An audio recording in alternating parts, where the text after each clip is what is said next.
بسم اللہ الرحمن الرحیم۔ السلام علیکم۔ امید ہے آپ سب خیریت سے ہوں گے۔ شروع کرنے سے پہلے میری آپ سب کے لیے ایک چھوٹی سی دعا۔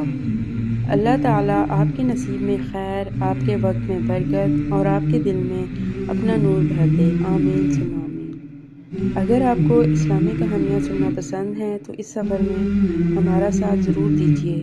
اور اب آئیے اللہ کا نام لے کر سجدوں کی خوشبو کی دوسری قسط کا آغاز کرتے ہیں۔ آزمائش کی آہٹ، سورہ البقرہ آیت نمبر 186۔ ترجمہ: اور جب میرے بندے میرے بارے میں آپ سے پوچھیں تو کہہ دیجئے میں یقیناً قریب ہوں، دعا کرنے والے کی دعا قبول کرتا ہوں جب وہ مجھے پکارتا ہے۔ فجر کی اذان ابھی ختم ہی ہوئی تھی۔ گاؤں کی فضا پر ایک عجیب سی خاموشی چھائی ہوئی تھی۔ دور کھیتوں سے آنے والی ٹھنڈی ہوا درختوں کے پتوں سے ٹکرا کر مدھم سی سرسراہٹ پیدا کر رہی تھی۔ مسجد کے مینار سے بلند ہونے والی اذان کی باز گشت ابھی تک ماحول میں محسوس ہو رہی تھی۔ ماہ نور جائے نماز پر بیٹھی تھی۔ اس کے سامنے کھلا ہوا قرآن مجید رکھا تھا۔ اس نے تلاوت ختم کی، دونوں ہاتھ اٹھائے اور آہستہ آواز میں دعا کرنے لگی۔ یا رب، میرے دل کو حق پر ثابت رکھ۔ اگر میرے لیے کوئی آزمائش لکھی ہے تو مجھے صبر عطا فرما، اور اگر میرے ذریعے کسی مظلوم کا حق واپس آنا ہے تو مجھے اپنی رضا کے لیے استعمال فرما۔ دعا کے بعد اس نے چند لمحے خاموشی اختیار کی۔ اس کی مرحوم دادی کہا کرتی تھیں، بیٹی، دعا کے بعد فوراً اٹھ جایا نہ کرو، کبھی کبھی اللہ اپنے بندے کے دل میں جواب اترنے دیتا ہے۔ یہ بات آج بھی اس کے دل میں زندہ تھی۔ کچن سے چائے کی خوشبو آنے لگی۔ امی حسب معمول جاگ چکی تھیں۔ سادہ سا گھر، 2 کمرے، ایک چھوٹا سا سین جس میں گلاب اور چنبیلی کے چند پودے لگے تھے۔ ہر صبح امی انہی پودوں کو پانی دیتے ہوئے درود پاک پڑھتی تھیں۔ ماہ نور اکثر سوچتی تھی کہ شاید اسی لیے اس گھر میں ہمیشہ ایک عجیب سا سکون رہتا ہے۔ السلام علیکم امی۔ وعلیکم السلام میری بیٹی۔ امی نے مسکراتے ہوئے چائے کا کپ اس کی طرف بڑھایا۔ آج تمہاری آنکھوں میں نیند کم اور سوج زیادہ لگ رہی ہے۔ ماہ نور نے ہلکی سی مسکراہٹ کے ساتھ کپ تھام لیا۔ امی، اگر کسی انسان کو حق بات کہنے کی وجہ سے نقصان پہنچنے لگے تو کیا کرنا چاہیے؟ امی نے جواب دینے سے پہلے چند لمحے خاموشی اختیار کی، پھر بولیں، قرآن میں اللہ تعالیٰ نے کئی انبیاء کے واقعات بیان کیے ہیں۔ انہوں نے حق چھوڑا نہیں، چاہے آزمائش کتنی ہی سخت کیوں نہ ہوئی۔ لیکن یاد رکھو، حق کے ساتھ حکمت بھی ضروری ہے۔ ہر بات ہر وقت نہیں کہی جاتی، مگر سچ کبھی چھوڑا بھی نہیں جاتا۔ ماہ نور نے سر جھکا لیا۔ اسے محسوس ہوا جیسے امی نے صرف جواب نہیں دیا بلکہ اس کے دل کا بوجھ بھی ہلکا کر دیا ہو۔ ناشتہ ختم ہوا۔ ماہ نور نے اپنا بیگ اٹھایا۔ ماہ نور اپنے کمرے میں آ گئی۔ آئینے کے سامنے کھڑے ہو کر اس نے سیاہ ابائی کی شکنیں درست کیں، پھر نہایت اہتمام سے اپنا حجاب اوڑھا، ٹھوڑی کے نیچے پن لگائی اور چند لمحے خود کو آئینے میں دیکھا۔ یہ خود کو دیکھنے کے لیے نہیں تھا بلکہ یہ اطمینان کرنے کے لیے تھا کہ اس کا حجاب اسی طرح ہے جیسے وہ اپنے رب کے سامنے پسند کرتی تھی۔ اس نے آہستہ سے گھر سے نکلنے کی دعا پڑھی۔ امی دروازے تک آئیں۔ انہوں نے محبت سے اس کے سر پر ہاتھ رکھا اور کہا، اللہ تعالیٰ تمہیں اپنی حفاظت میں رکھے بیٹی، اور تمہیں ہر قدم پر خیر عطا فرمائے۔ آمین امی۔ ماہ نور نے مسکراتے ہوئے جواب دیا، اپنا بیگ کندھے پر رکھا اور صبح کی ٹھنڈی ہوا میں قدم رکھ دیے۔ دروازے سے نکلتے وقت اس کی نظر دیوار پر لگی ایک چھوٹی سی تختی پر پڑی جس پر خوبصورت خطاطی میں لکھا تھا، وما توفیقی الا باللہ، اور مجھے جو توفیق ملتی ہے وہ صرف اللہ کی طرف سے ہے۔ اس نے بے اختیار اس آیت کو پڑھا اور دل ہی دل میں کہا، یا اللہ، آج بھی مجھے اپنے رضا والے فیصلے کرنے کی توفیق عطا فرما۔ گاؤں کی گلیاں ابھی پوری طرح آباد نہیں ہوئی تھیں۔ ایک طرف دودھ والے اپنی سائیکلوں پر برتن لٹکائے جا رہے تھے، دوسری طرف چند بچے بستے کندھوں پر ڈالے اسکول کی طرف دوڑ رہے تھے۔ راستے میں ایک بوڑھی خاتون بھاری تھیلا اٹھانے کی کوشش کر رہی تھی۔ ماہ نور فوراً آگے بڑھی، اماں دیجیے، میں اٹھا دیتی ہوں۔ بوڑھی خاتون نے مسکرا کر کہا، اللہ تمہیں ہمیشہ دوسروں کا سہارا بنائے بیٹی۔ ماہ نور نے تھیلا ان کے گھر کے دروازے تک پہنچا دیا۔ واپس مڑی تو اسے دیر ہو رہی تھی، مگر اس کے دل میں عجیب سا سکون تھا۔ اسے ہمیشہ یقین رہا تھا اللہ کی راہ میں کسی کی مدد کرنے سے وقت کم نہیں ہوتا، برکت بڑھ جاتی ہے۔ جب وہ اسکول کے مرکزی دروازے پر پہنچی تو آج کا منظر مختلف تھا۔ چوکیدار اللہ دتہ کے چہرے پر پریشانی صاف دکھائی دے رہی تھی۔ وہ بار بار دروازے کے باہر سڑک کی طرف دیکھ رہا تھا۔ مہنور نے قریب جا کر پوچھا، چاچا خیریت ہے؟ اس نے گھبرا کر ادھر ادھر دیکھا، پھر دھیمی آواز میں بولا، بیٹی آج صبح فجر کے بعد کوئی نامعلوم آدمی آیا تھا۔ کون؟ پہچان نہیں سکا، چہرہ شال سے ڈھانپا ہوا تھا۔ پھر اللہ دتہ نے اپنی جیب سے ایک بند لفافہ نکالا۔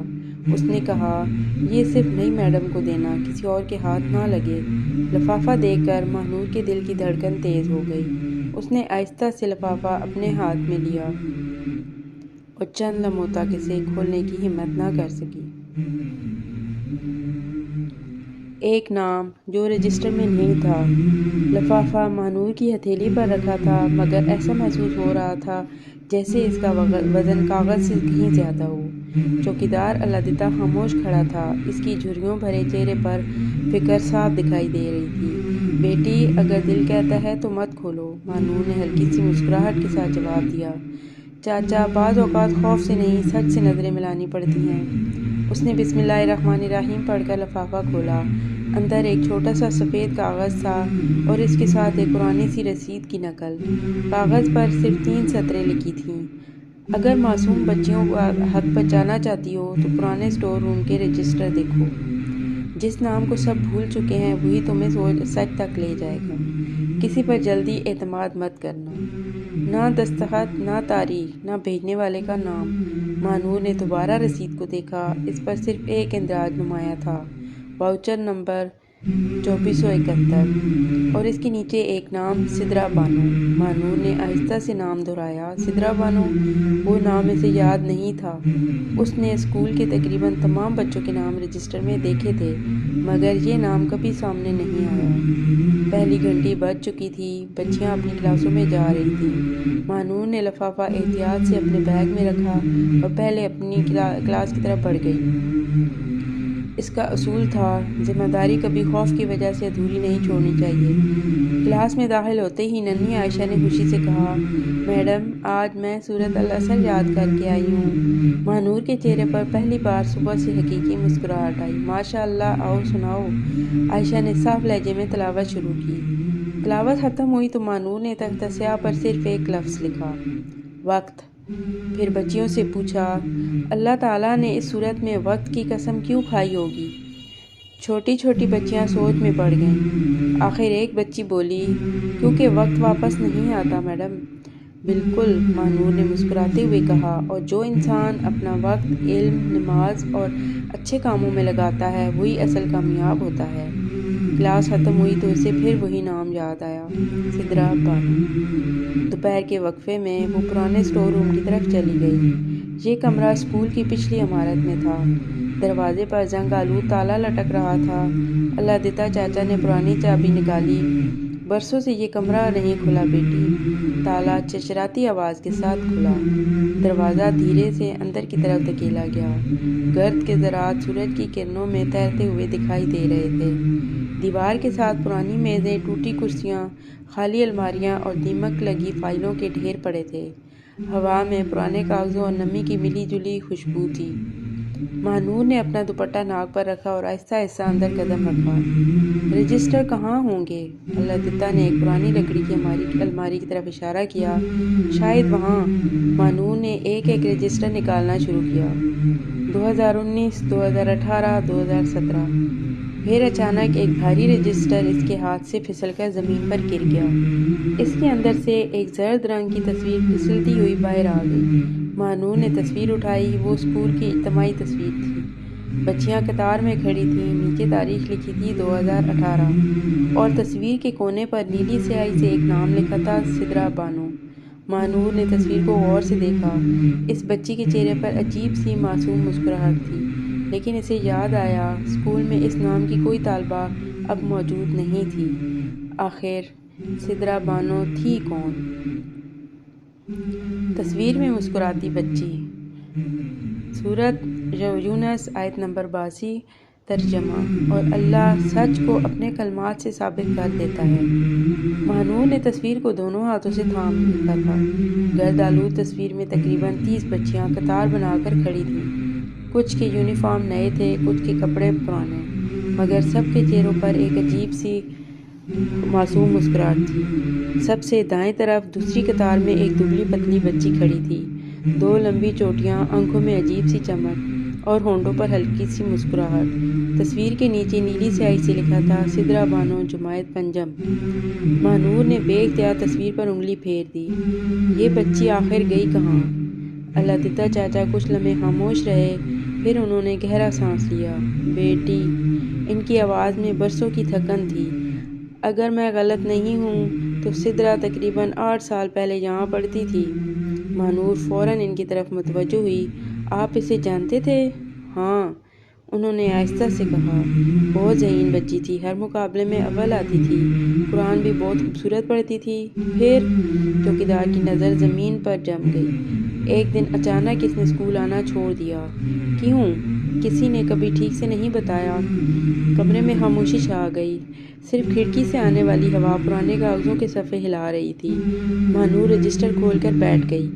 اس نے سن 2018 کا داخلہ رجسٹر تلاش کیا۔ چند منٹ بعد مطلوبہ صفحہ سامنے تھا۔ نام سدرا بانو، والد عبدالستار، گاؤں چک رحمان پور۔ آگے والے خانے میں سرخ قلم سے صرف 2 لفظ لکھے تھے، منتقل شدہ۔ بس، نہ تاریخ، نہ وجہ، نہ کوئی ریکارڈ۔ مہنور نے حیرت سے کہا، صرف 2 لفظ؟ اللہ نے سر ہلایا۔ پہلے ایسا نہیں ہوتا تھا بیٹی، جب کوئی بچہ اسکول چھوڑتا تھا تو مکمل اندراج کیا جاتا تھا۔ مہنور نے رجسٹر بند کر دیا۔ اسے محسوس ہوا کوئی نہ کوئی جان بوجھ کر اس کہانی کے نشان مٹا گیا تھا۔ اس وقت باہر سے گاڑی رکنے کی آواز آئی۔ اللہ کھڑکی کی طرف بڑھے۔ لگتا ہے احمد صاحب آ گئے۔ چند لمحوں بعد احمد زبیر اسٹور روم کے دروازے پر کھڑا تھا۔ انہوں نے سلام کیا، السلام علیکم۔ وعلیکم السلام۔ ان کی نظر فوراً مہنور کے ہاتھ میں موجود تصویر پر گئی۔ یہ کہاں ملی؟ مہنور نے ساری بات مختصراً بتا دی۔ احمد زبیر نے تصویر لی، چند لمحے غور سے دیکھی، پھر رجسٹر کے صفحے تھے اس کا موازنہ کیا۔ ان کے چہرے کے تاثرات بدل گئے۔ کیا ہوا؟ مہنور نے پوچھا۔ احمد صاحب نے دھیرے سے تصویر میز پر رکھی۔ اس رجسٹر میں سدرا بانو کا داخلہ نمبر 318 لکھا ہے۔ انہوں نے تصویر کے پچھلے حصے کی طرف اشارہ کیا، مگر اس تصویر کے پیچھے پینسل سے 341 لکھا ہوا ہے۔ مہنور حیران رہ گئی۔ اس کا مطلب؟ احمد صاحب نے جواب دینے سے پہلے کچھ دیر سوچا۔ یا تو رجسٹر بعد میں تبدیل کیا گیا ہے یا وہ خاموش ہو گئے۔ یا؟ مہنور نے بے اختیار پوچھا۔ احمد صاحب نے سنجیدگی سے کہا، یا سدرا بانو کی جگہ کسی اور کا ریکارڈ درج کیا گیا ہے۔ مہنور کے دل کی دھڑکن تیز ہو گئی۔ یہ اب صرف وظائف کی بے ضابطگی کا معاملہ نہیں رہا تھا، یہ کئی سال پرانے ریکارڈ میں تبدیلی کا معاملہ تھا۔ اسٹور روم کے باہر آسمان پر کالے بادل چھا رہے تھے۔ پہلی بارش کی بوند زمین پر گری اور یوں محسوس ہوا جیسے مٹی برسوں سے چھپا ہوا کوئی راز اپنے اندر مزید دیر تک چھپا نہ سکے۔ الحمدللہ، آج کی قسط یہیں اختتام پذیر ہوتی ہے۔ اگر اس کہانی کا کوئی ایک جملہ بھی آپ کے دل کو چھو گیا ہو تو اسے اپنے لیے ایک اچھی دعا کا سبب بنا لیجیے، اور میرے لیے بھی دعا کیجیے کہ اللہ تعالیٰ مجھے ایسی تحریریں لکھنے اور سنانے کی توفیق دیتا رہے جو دلوں کو اپنے رب کے قریب کر دیں۔ آمین ثم آمین۔ اگر یہ قسط بھی پسند آئی ہو تو ویڈیو کو لائک کریں، اپنے قیمتی تاثرات کمنٹ میں ضرور شیئر کریں، اور اگر ابھی تک چینل کو سبسکرائب نہیں کیا تو ضرور کر لیجیے تاکہ سجدوں کی خوشبو کی اگلی قسط آپ تک سب سے پہلے پہنچ سکے۔ اپنا بہت خیال رکھیے، اللہ تعالیٰ آپ کو اپنی امان میں رکھے۔ السلام علیکم ورحمۃ اللہ وبرکاتہ۔ اللہ حافظ۔